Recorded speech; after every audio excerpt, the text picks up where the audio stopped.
শক্তিরূপেণ সংস্থিতা নমস্তস্যৈ নমস্তস্যৈ নমস্তস্যৈ নমো নমঃ।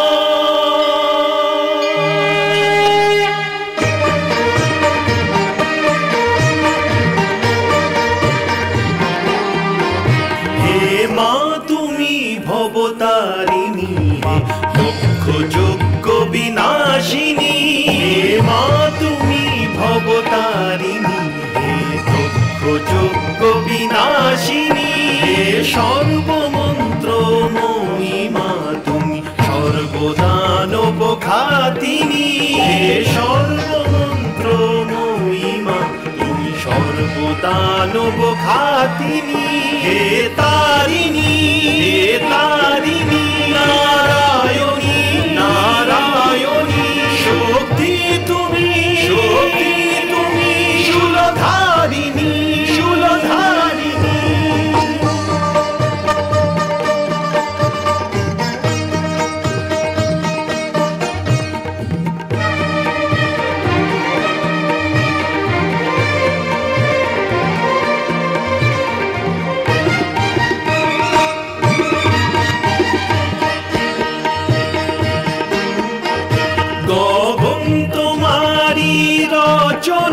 তুমি বাতালেরই রচিতা, তুমি জননী হে পালিকা, সৃষ্টির স্থিতি সংহারিকা, সৃষ্টির স্থিতি সংহারিকা।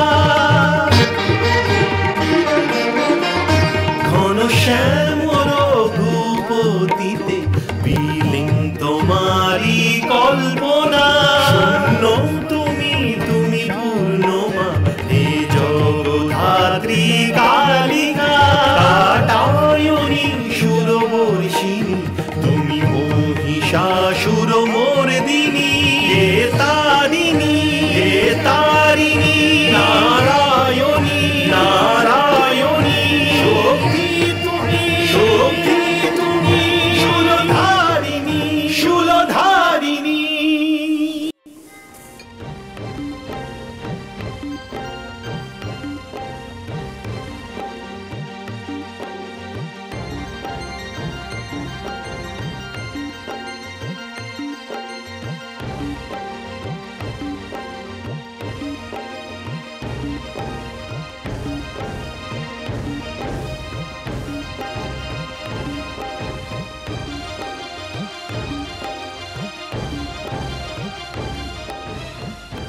মহান প্রজাপতিকে আমার প্রণাম।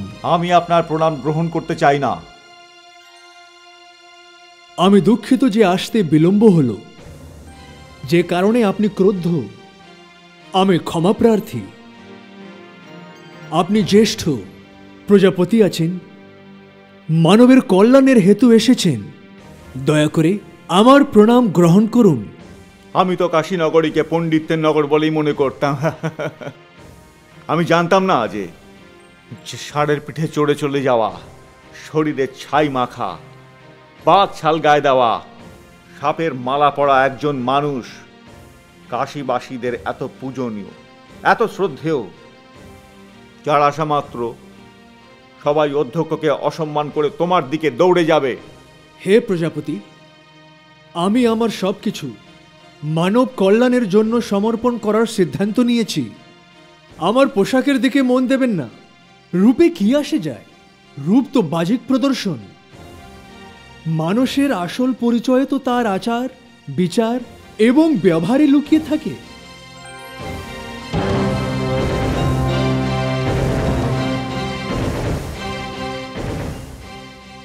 তাহলে তুমি আমাকে এখানে আচার ব্যবহার শেখাতে এসেছো?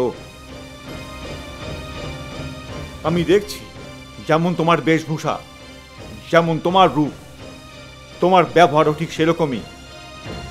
তোমার ন্যূনতম শিষ্টাচার বোধও নেই যে একজন অধ্যক্ষ তার আসন গ্রহণ করার পরে সভায় উপস্থিত হওয়া, সভার কাজে বাধা দেওয়ার অনুরূপ।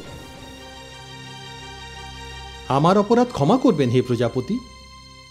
ভগবান শিব এই নগরের অধিষ্ঠাতা, এই নগরের প্রভু উনি। সে কারণেতে বলা হয় কাশী মহাদেবের ত্রিশূলে অবস্থান করে। এই স্থানে তো আমি নামমাত্রই প্রজাপতি। ভগবান মহাদেবী এই নগরের সবকিছু। ভুলে যাবেন না প্রজাপতি ত্রিভুবন, মহান প্রজাপতি দক্ষ সেখানে আপনার নিমন্ত্রণে এসছেন। এই সব মন ভাঙানো কথা বন্ধ করো। প্রজাপতি ত্রিভুবন, আপনার রাজ্যে যখন এরকম একজন সম্মানীয় ব্যক্তি ছিলেন, তাহলে আমাকে কেন এখানে আনার দরকার ছিল? আমার তো এখন এটাই মনে হচ্ছে যে আমার বিরুদ্ধে কোনো ষড়যন্ত্র করা হয়েছে, আর আমাকে এখানে অপমান করার জন্য আহ্বান করা হয়েছে। আমন্ত্রণকারীদের উদ্দেশ্য ছিল আমাকে খাটো করে দেখানো। না না প্রজাপতি, এরকম ভাববেন না। এই রাজ্যে পণ্ডিতদের সম্মান করা হয়। যে মহান জনদের এখানে সম্মান জানানো হয় তারা তা সদা মনে রাখেন। আমি এখানকার অপমান ভুলতে পারবো না। যেমন তুমি, তেমনই তোমার এই রাজ্য, আর তেমনই এখানকার লোকজন। পিতাশ্রী, এনারা নিজেদের ভুলের জন্য আপনার কাছে ক্ষমা চাইছে। না পুত্রী, আমি এদের ক্ষমা করব না। এরা এমন কিছু বিশেষ লোক নয়, আমার চেয়ে ছোট, রূপে ও গুণে বড়ই নগণ্য। চলো পুত্রী। না না, এমন অনর্থ করবেন না প্রজাপতি। এখনই আপনি নিজেকে শ্রেষ্ঠ বলে মেনে নিয়েছেন। বড়রা তো ছোটদের ক্ষমা করেই থাকেন। আমি তোমার মতো একজন শিষ্টাচারহীন নগণ্য মানুষের সঙ্গে বাক্যালাপ করে নিজের বাণীকে কোনোভাবেই অপমান করতে চাই না। ব্যাস প্রজাপতি হয়েছে, আর একটাও কথা বলবেন না। শিবের নগরীতে এসে আপনি শিবেরই অপমান করছেন। আপনাকে অতিথি ভেবে আপনাকে সহ্য করছি, ক্ষমা করছি। এইবার আপনি নিজেই ভেবে দেখুন, আচার বিচার ও ব্যবহারে কে ছোট আর কে বড়। বাজে কথা বন্ধ করো ত্রিভুবন। আমি এই মুহূর্তে এই সভা ত্যাগ করে চলে যেতে চাই। এসো পুত্রী।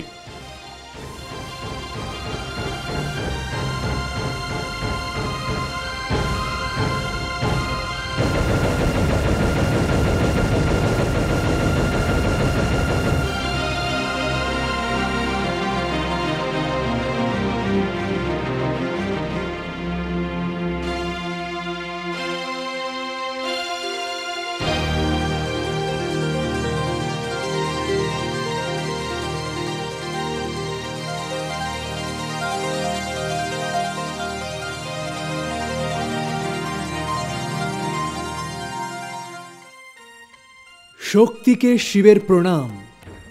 পিতার আচরণের জন্য আমি আপনার কাছে ক্ষমা প্রার্থী। এসো পুত্রী।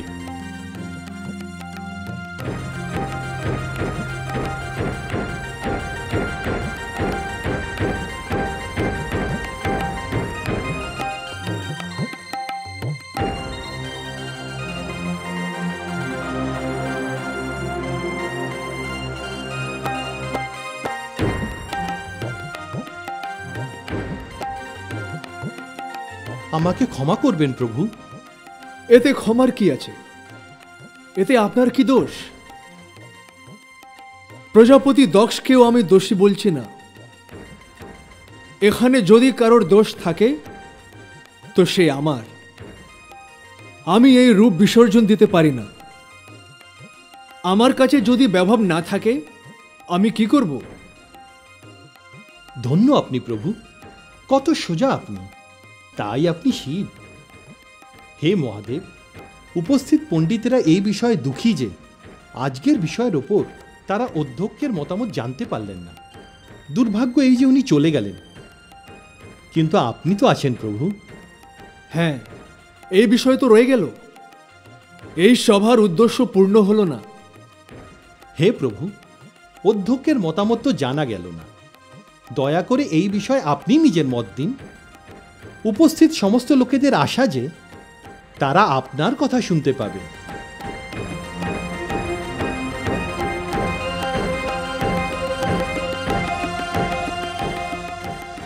নিজেদের স্থান গ্রহণ করুন।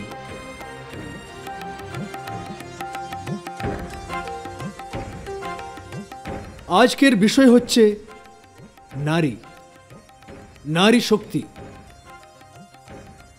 সংসারের সব থেকে বড় যন্ত্রণা প্রসব যন্ত্রণা, যা নারী অবহেলায় সহ্য করে নেয়। তাই তো তাকে মাতা বলা হয়। ব্রহ্মার মতন নিজের সন্তানকে গড়ে তোলে, বিষ্ণুর মতন সে সন্তানের পালন পোষণ করে। আর সন্তানের শত্রুদেরকে মহেশ হয়ে বিনাশও করে। সেই কারণে তাকে শক্তি বলা হয়। ধরণী ব্যতীত আকাশ শূন্য, তরঙ্গ ব্যতীত সাগর শূন্য, আর নারী ব্যতীত সবকিছুই শূন্য। নারী এই ব্রহ্মার শক্তি। সত্য তো, এই যে আমি শিব, শক্তি ভিন্ন শিব নয়, শুধুই সব। অতি উত্তম। বলো ভগবান শিবের জয়, বলো ভগবান শিবের জয়। আমার সাথে বলুন, শক্তির জয় হোক, নারীর জয় হোক, নারী শক্তির জয় হোক। হে আদিশক্তি, আমি প্রজাপতি দক্ষের আচরণে খুব আঘাত পেয়েছি। আপনি প্রকৃতি ও পুরুষের যে ব্যাখ্যা দিয়েছেন, তাতে তো প্রজাপতি দক্ষ বিফল হয়েছেন। ওনার মধ্যে জ্ঞানের পাশাপাশি ক্রোধের মাত্রাও অনুরূপ, আর এই ক্রোধ অহংকারের ফলাফল। হে আদিশক্তি, এর ফলে তো গৌরীর পথে বিঘ্ন আসতে পারে। হে দেবী, এই তো সবে মানবের সৃষ্টি হয়েছে। এখনো অবধি এই পটে যত রং দেওয়া হয়েছে তারা সবই কাঁচা। এখন তো সবেমাত্র তার দেহ গঠিত হয়েছে, বুদ্ধি ও জ্ঞান হয়নি। এখন তো সম্পর্ক আর জ্ঞানের পরিভাষা ওর জন্য অজানা। আবেগের সমাদর, একে অপরের জন্য ত্যাগ, পরিস্থিতির সম্মুখীন হওয়া, বিঘ্নের সাথে লড়াই, এখনো তো কিছুই শেখেনি সে। এখনো সে অপূর্ণ। এখন প্রেম ও সাধনার জন্মই হয়নি তার হৃদয়ে। এখন তো এই সোনাকে আগুনে জ্বলে পুড়ে কাঞ্চন হতে হবে। কিন্তু এসব কি করে হবে আদিশক্তি? হে দেবী, আমি যুগলের যে প্রথা শুরু করেছি, তাতে আমি দিনের সাথে রাতের, অসুখের সাথে ঔষধি, বিষের সাথে অমৃত, সমস্যার সাথে সমাধান, আর প্রশ্নের সাথে উত্তরকেও রেখেছি। আর সত্য তো এই যে গৌরীর জন্ম এই লক্ষ্য পূরণের উদ্দেশ্যেই হয়েছে। সেই পরিস্থিতির মোকাবিলা করতে শেখাবে, সেই সম্পর্ক আর আবেগের পরিভাষা শেখাবে, সেই এই ছন্নছাড়া জীবনকে গুছিয়ে দেবে, সেই এই মলিন দৃশ্যকে রঙিন করবে, সেই এই জীবনের অর্থ বোঝাবে। আর এই রণাঙ্গনে সে একা নয়। একদিকে যেমন গৌরী, তেমনি আরেক দিকে আছেন শিব। আর শিবের অর্থ যে মঙ্গল করে। কিন্তু হে মা শক্তি, প্রজাপতি দক্ষ ওনাকে মঙ্গল করার সুযোগ দিলে তবে না। হে দেবী, গৌরী ও শিবের পথের বাধা তো সংসারে কোনো শক্তি হতেই পারবে না। কিন্তু হে মা শক্তি, এই পরিস্থিতিতে কি হবে আমাদের গৌরীর?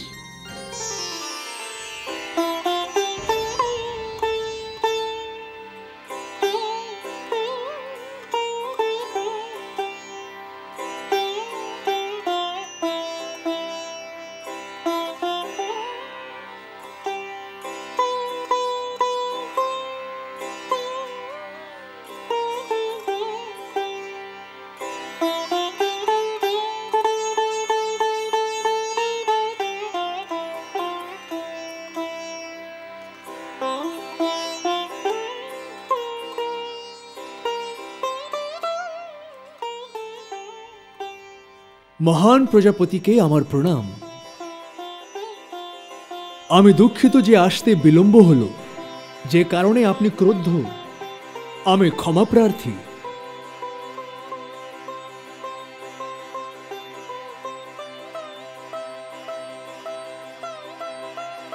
আপনি জ্যেষ্ঠ প্রজাপতি আছেন, মানবের কল্যাণের হেতু এসেছেন। দয়া করে আমার প্রণাম গ্রহণ করুন।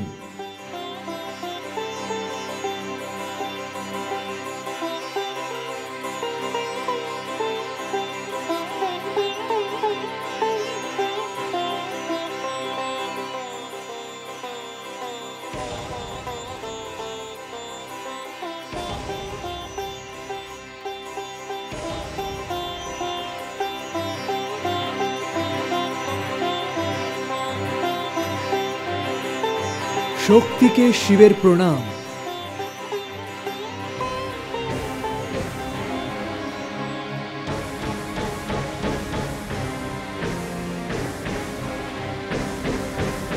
এই তো উনি এসে গেছেন, এসে গেছেন।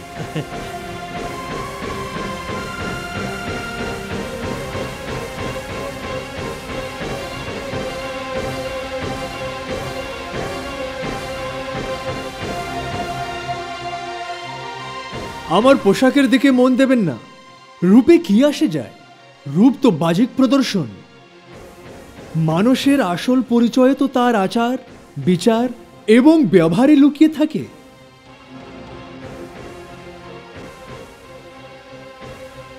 তো তুমি আমাকে এখানে আচার বিচার শেখাতে এসেছো? আচার বিচারে কে বড় আর কে ছোট আপনি ভেবে দেখুন।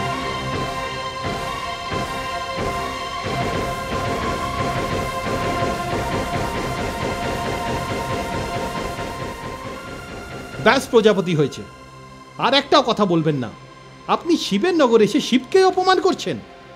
আপনাকে অতিথি ভেবে সহ্য করছি, ক্ষমা করছি। এবার আপনি নিজেই ভেবে দেখুন আচার বিচার ও ব্যবহারে কে ছোট আর কে বড়। বাজে কথা বন্ধ করো ত্রিভুবন।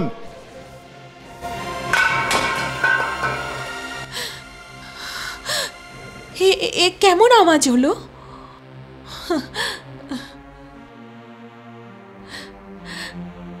আপনি? হ্যাঁ আমি। কিছু কারণে আমি ভাটিকাতে গিয়েছিলাম, কিন্তু আপনার তো পুরো 1 সপ্তাহ পরে কাশি থেকে আসার কথা ছিল। অকস্মাৎ কি এমন হলো? আপনি ফিরে এলেন কেন? আমাকে জিজ্ঞেস করো না ওখানে কি হয়েছে সে কথা। আপনাকে অস্থির দেখাচ্ছে। নিশ্চয়ই সেখানে কিছু ঘটেছে। ওটা পণ্ডিতদের সভা ছিল না, অশিক্ষিত অভদ্র মূর্খদের সভা ছিল।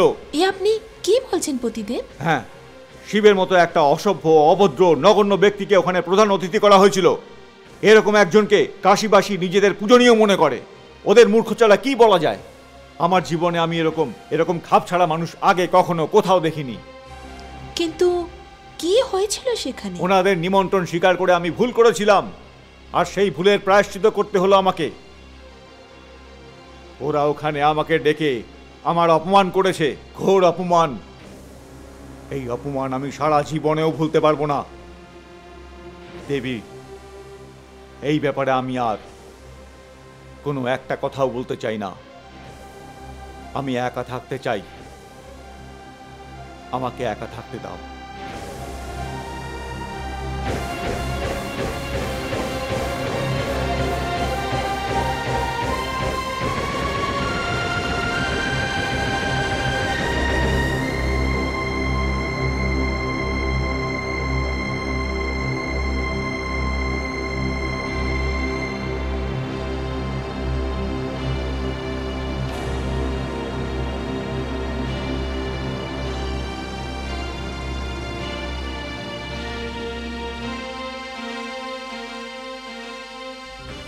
গৌরী, হ্যাঁ?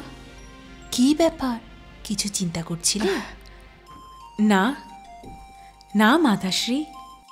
তোমার পিতা খুব অস্থির হয়ে রয়েছেন। ওখানে উনি কি অপমানিত হয়েছেন? অপমান? না তো মাতা, ওখানে তো ওনার যথেষ্ট যত্ন করা হয়েছে। ওনারা আমাদের কোনোরূপ অসুবিধা একদম হতে দেয়নি। তাহলে সভা থেকে ফিরে আসার কারণ? মাতাশ্রী, সভার মুখ্য অতিথি দেবাদিদেব শিব ছিলেন, যিনি সভায় অধ্যক্ষের আসন গ্রহণ করার পর আসলেন। এই ঘটনাটা পিতাশ্রী একদম মেনে নিতে পারেননি। এক্ষেত্রে ভুল ভগবান শিবের হয়েছিল। তাহলে তো তোমার পিতার ক্রোধান্বিত হয়ে যাওয়া অন্যায় নয়। তবে মাতাশ্রী, ভগবান শিব বিলম্ব করে আসার জন্য পিতাশ্রীর কাছে ক্ষমা চান, কিন্তু পিতা ওনাকে ক্ষমা করেননি। এমনকি উনি ভগবান শিবের প্রণামও গ্রহণ করেননি। কি? হ্যাঁ মাতা, ভগবান শিব নিজের উদার মনের পরিচয় দিলেন, কিন্তু কিন্তু পিতাশ্রী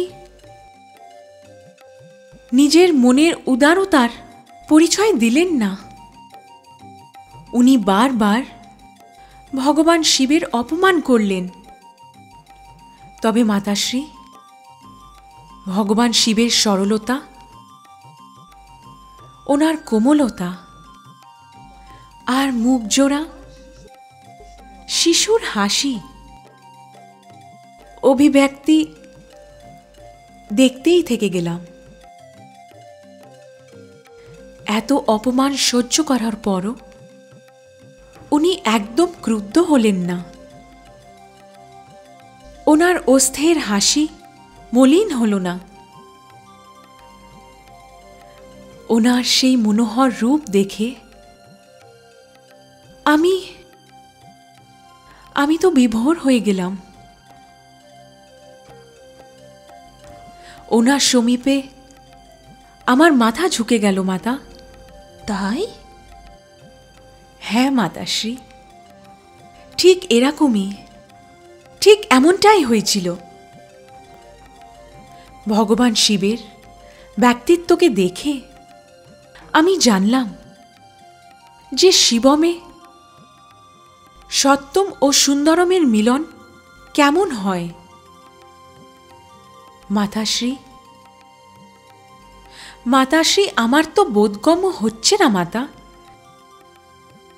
যে সেই সহজ সরল ভোলা ভালা আর পবিত্র রূপকে পিতার মতন একজন পণ্ডিত মানুষ এত হীন কিভাবে মনে করতে পারে মাতা? ওখানে পিতাশ্রী তো প্রথম দৃষ্টিতেই ওনাকে অস্বীকার করে দিলেন। শুধু এটাই নয়, উনি আজকে ভগবান শিবকে ষাঁড়ের পিঠে চড়ে বেড়ায়, দেহে ছাই মেখে থাকে, বাকচাল পরে থাকে, সাপের মালা পরে থাকে, এইসব বলে ওনার অপমান করেছেন। তবে মাতাশ্রী, এত কিছু শোনার পরও উনি হাসতেই থাকলেন। ওনার সেই হাসি ভরা মুখের ছবি এখনো আমার মনে জেগে আছে।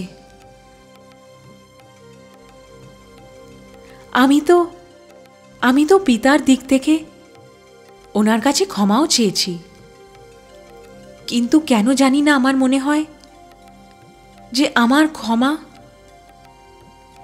ওনার অপমানের চেয়ে অনেক কম মাতাশ্রী, সত্যিই অনেক কম।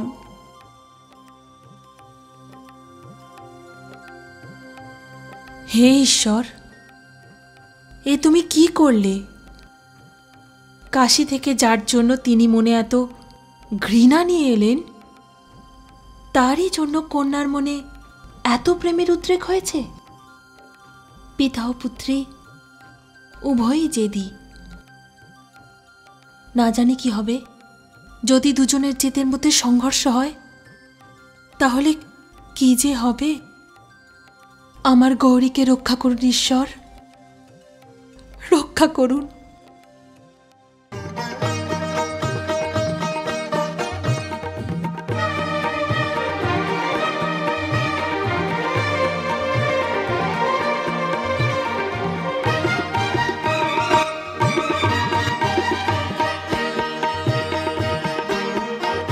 গগন তোমারি রচনা, তুমি পাতালেরই রচিতা, তুমি জননী হে পালিকা, সৃষ্টির স্থিতির সংহারিকা। সৃষ্টির স্থিতি সংহারিকা ঘন শ্যাম রঘুপতিতে বিলীন তোমারি কল্পনা